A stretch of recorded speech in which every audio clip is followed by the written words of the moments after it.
Sr. Deputado Jorge Fão, Grupo Parlamentar do Partido Socialista, faz favor.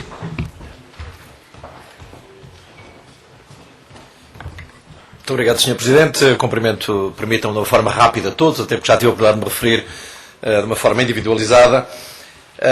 E dizer da satisfação por estar aqui neste convívio, que além de um convívio é exatamente um momento de reflexão sobre uma questão extremamente importante para o nosso país, para a economia do país, para a nossa história, para a nossa cultura, como são as questões relacionadas com a gestão e a organização das políticas de pesca. Os peixes atravessam os oceanos e as fronteiras e os pescadores perseguem-nos, procuram-nos e, portanto, por força desta evidência, é evidente que as políticas de gestão deste recurso e desta atividade têm de ser transversais, têm de ser abrangentes, têm de globalizar, têm de desenvolver espírito de parceria e de cooperação e foi exatamente por isso que, a partir de 82, mas depois mais concretamente de 86, com a primeira versão da Política Comum de Pescas, se iniciou este caminho. Caminho difícil, seguramente, com avanços, com recuos, com sucessos, com insucessos, com triunfos, com derrotas, mas um caminho que estamos a fazer em conjunto. Esta política deveria ser regularmente revista e modificada de 10 em 10 anos, como aqui já foi dito. Em 2002 tivemos a última grande, se quisermos, revisão. E em 2011 foi apresentada a proposta com base naquilo que foram as grandes linhas de reflexão lançadas pelo Livro Verde em 2009, que efetivamente puseram em cima da mesa um conjunto de questões que eram apontadas e são apontadas ainda hoje como fragilidades, como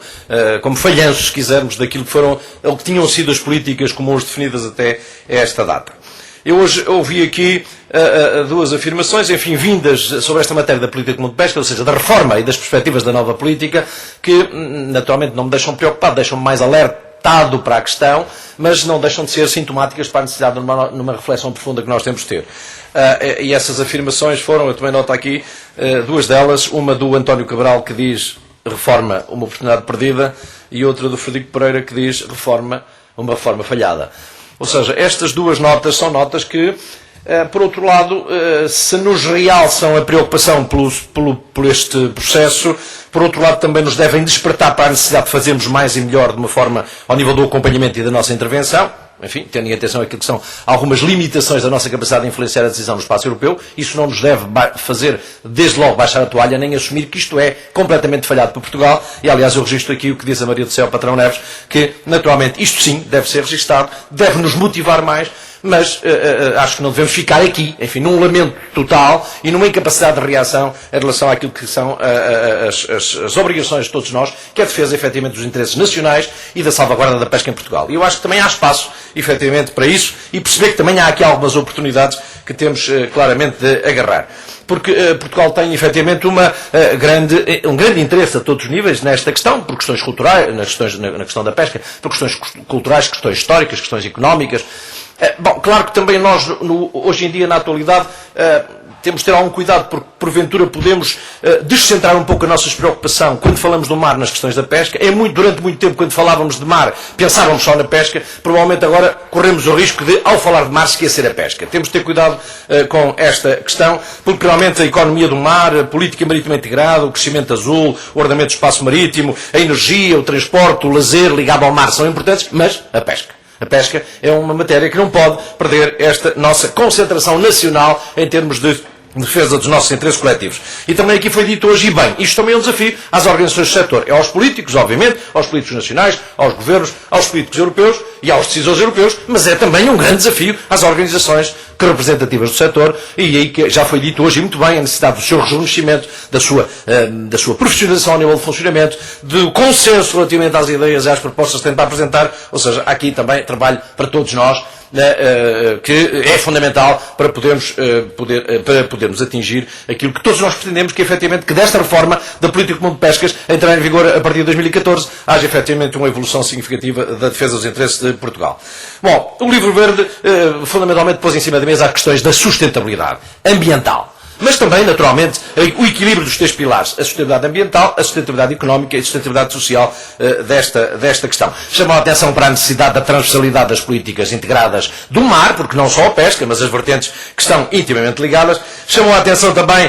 para a necessidade de que o abastecimento tem de ser salvaguardado, que a resposta à procura no que diz respeito ao consumo deve ser salvaguardada tendo tendo por base o objetivo que é um abastecimento alimentar estável, seguro e saudável. Ou seja, são princípios que efetivamente temos de enaltecer e foi na base disso que a partir de 2009 se começou a trabalhar nestes grandes princípios do equilíbrio dos 3 pilares, ou seja, da sustentabilidade. E parece-me também, sendo rápido, que há que registar que há aqui aspectos que esta proposta, que estamos ainda em fase de discussão, e percebeu-se ainda que está numa fase de discussão que nos dá muito espaço,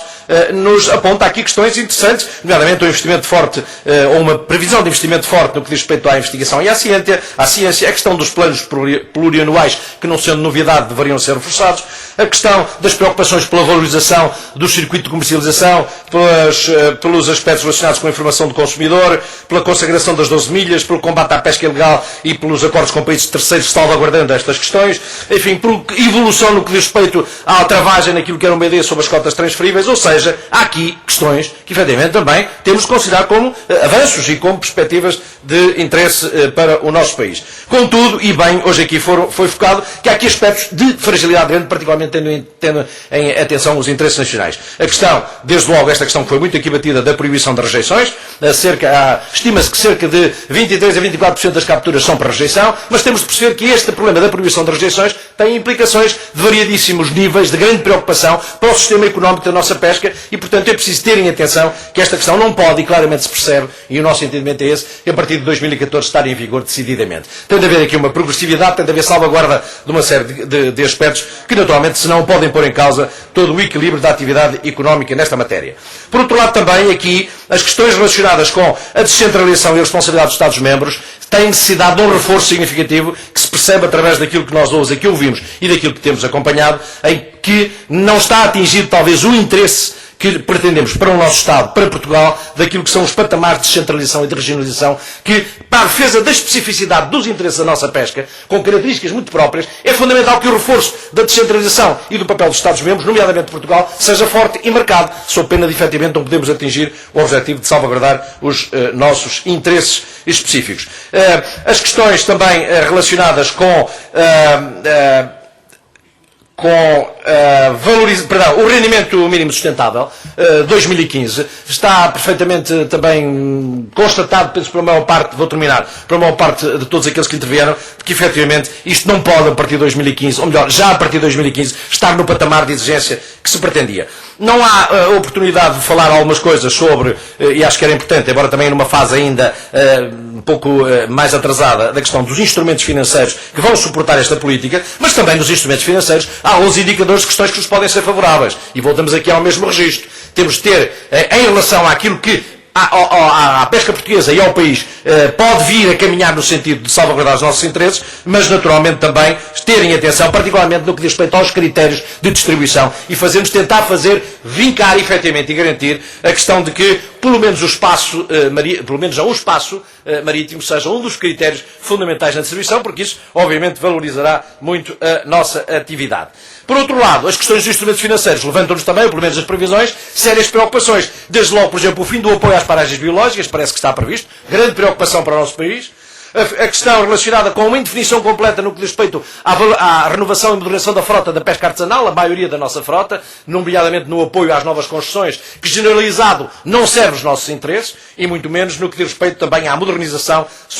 das pequenas embarcações. 98% da nossa frota é essencialmente com embarcações de menos de 12 metros, nas matérias relacionadas com a modernização no que diz respeito à segurança, na segurança que é preciso salvaguardar. Ou seja, recomenda-se, e nós todos temos nessa matéria de registrar a nossa intervenção, eu diria aqui algumas palavras que, enfim, são só palavras, mas é o pensamento que tenho sobre isto. Racionalidade, equilíbrio, naturalmente, na harmonização dos pilares, muito bom senso, nada de fundamentalismos, uma progressividade, particularmente nas mudanças promotoras da sustentabilidade ambiental. Porque nós reconhecemos que, efetivamente, e temos de reconhecer, a realidade é essa, os dados científicos também nos provam. Há sobrepesca, há comunidades pescatórias, comunidades piscícolas que não estão a conseguir os seus equilíbrios. E, portanto, temos de terem atenção a isso, mas fundamentalismos, não. E as especificidades dos Estados-membros, nomeadamente do nosso, com a bacia hidrográfica, com as características que têm de ser salvaguardadas. Uma nota só para recomendar também que, relativamente ao trabalho de casa, o plano operacional de cada Estado-membro, que devia estar definido até 2014, ou melhor, que devia estar definido de forma a estar em condições de ser um dos nossos pilares de argumentação neste debate Há ainda o seu Estado de Estado sobre a matéria falará, o nosso plano operacional de pesca para 2014-2020 e ainda também neste aspecto concreto da aquacultura já deveríamos ter concretamente desenvolvido um plano estratégico nacional para a aquacultura e ainda não temos, no meu entender, isso bem sustentado, mas o seu Estado de Estado obviamente complementará e rebaterá as minhas afirmações. Muito obrigado, peço desculpa pelo atraso.